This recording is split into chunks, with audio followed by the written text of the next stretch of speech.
అప్పులు తీర్చినట్లు నీకు మార్గం సరళం చేస్తానని పరిశుద్ధాత్మ దేవుడు సెలవిస్తున్నాడు. నమ్ముచోళ్ళు గట్టిగా అరిసివని చెప్పండి.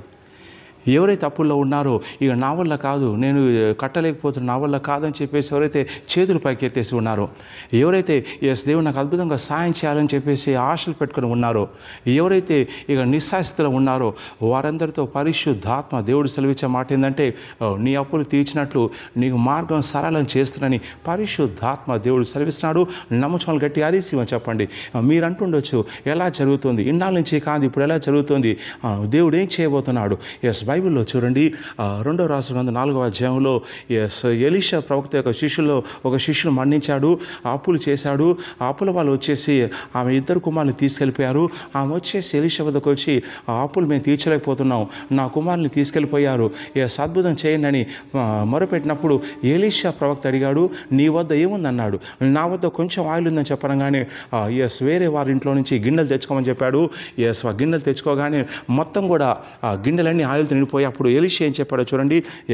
2వ రాజు 4వ అధ్యాయం వచనంలో ఆమె దైవజనుడు అతని వద్దకు వచ్చి సంగతి తెలియచెప్పగా అతడు, నీవు పోయి ఆ నూనెను అమ్మి ఆ అప్పులు తీర్చి మిగిలిన దానితో నీవును నీ పిల్లలు బ్రతుకుని ఆమెతో చెప్పాను.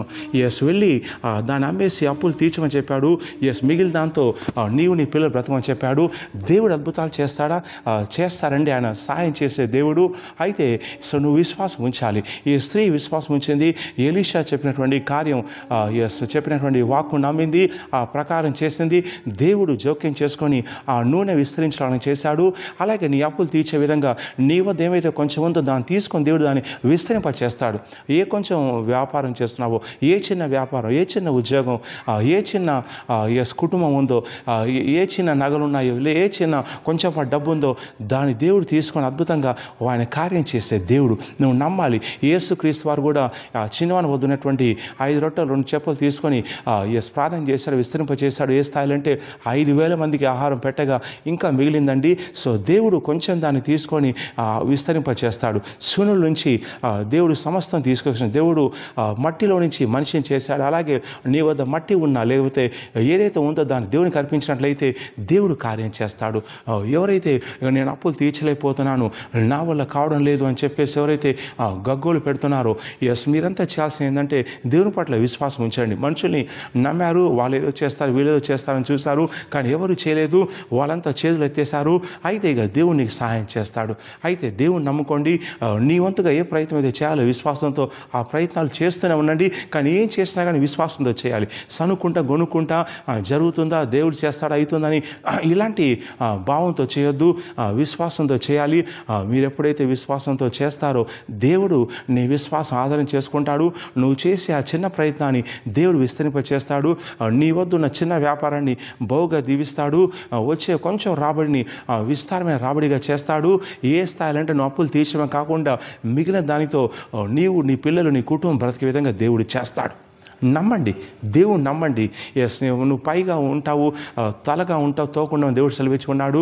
నువ్వు అప్పియవు కానీ అప్పు చేయవు కానీ అప్పిస్తావని దేవుడు సెలవించుకున్నాడు. కాబట్టి ఈ వాగ్దానాలు నమ్మినప్పుడు, నువ్వు ప్రార్థన చేసినప్పుడు దేవుని విషయంలో మార్గం సరళం చేస్తాడు. ఆ మార్గాలు సరళం చేసిన నువ్వు సిద్ధంగా ఉండాలి.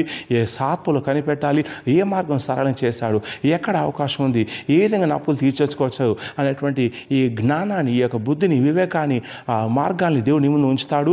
అది తీసుకొని ప్రార్థనపూర్వకంగా ముందుకెళ్ళినట్లయితే దేవుడు కార్యం చేస్తాడు. ఇక నేను ప్రవచిస్తున్నాను, నీ అప్పులని ఒక్కొక్కడికి అద్భుతంగా తిరిపే విధంగా మార్గం సరళం చేయబడుతుందని ప్రవచిస్తున్నాను.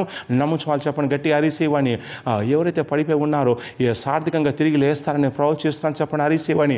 ఎవరైతే అప్పులు కట్టలేకపోతున్నారో, వేరే వాళ్ళకి అప్పులు ఇచ్చే స్థాయిలో దేవుడు మిమ్మల్ని ఉంచుతాను నేను ప్రవచిస్తున్నాను చెప్పండి అరిసేవాని. యేసు క్రీస్తుని నీపై పనిచేసే అప్పుల శాపాన్ని, ఆర్థిక శాపాలను, నష్టాలను యేసు క్రీస్తుని కొట్టివేస్తున్నాను. నీకు ఆర్థికపరమైన అద్భుతాలు జరుగుతాయని ప్రవచిస్తున్నాను చెప్పండి గట్టిగా అరిసివని.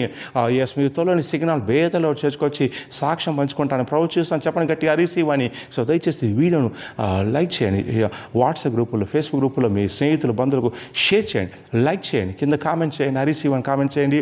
మాకు 4 యూట్యూబ్ ఛానల్స్ ఉన్నాయి, సబ్స్క్రైబ్ చేయండి. అలాగే మా యూట్యూబ్ ఛానల్స్లో వీడియోస్ ఉన్నాయి, అలాగే షార్ట్స్ ఉన్నాయి, వెళ్ళి చూడండి. మీకు విశ్వాసం, చాలామంది సాక్ష్యాలు చెప్తున్నారు, వింటున్నప్పుడు మీకు విశ్వాసం వస్తుంది. అలాగే ప్రతిరోజు సాయంకాలం 7 గంటలకు యూట్యూబ్, ఫేస్బుక్ లైవ్ వస్తుండగా ఆ లైవ్లో పాల్గొనండి, ఆ వీడియో చూడండి, లైవ్లో పాల్గొనండి. దేవుడు కార్యాలు చేస్తారు. అలాగే సిగ్నల్ బేతల్ టవర్ చర్చ్లో ప్రతి ఆదివారం మొదటి ఆరాధన ఉదయం 9 గంటలకు, రెండవ ఆరాధన సాయంత్రం 5 గంటలకు ఉంటుంది. ఈ 2 ఆరాధనలో దేవుడు అనేక అద్భుతాలు చేస్తున్నాడు, కార్యాలు జరుగుతున్నాయి, దయ్యాలు బయటకు వస్తున్నాయి. మీ కుటుంబాలకు రండి.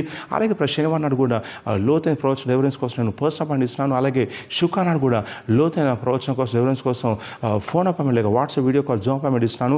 ఆ వివరాల కోసం కింద ఉన్నటువంటి ఆఫీస్ నెంబర్ కాల్ చేసి వివరాలు కనుక్కోండి. ఈ ప్రవచన వాకి ఎత్తిపడుతుండగా దేవుడు మీ కుటుంబంలో అద్భుతాలు చేయబోతున్న, అప్పులు తిరగబోతున్నాయి. అలాగే ఆదివారం కూడా ఈ వచ్చే ఆదివారం రావడానికి ప్రయత్నం సిద్ధపడండి. దేవుడు కార్యం చేస్తాడు. సిగ్నల్ బేతల్ టవర్ చేస్తూ దేవుడు అద్భుతాలు చేస్తున్నాడు. God bless you.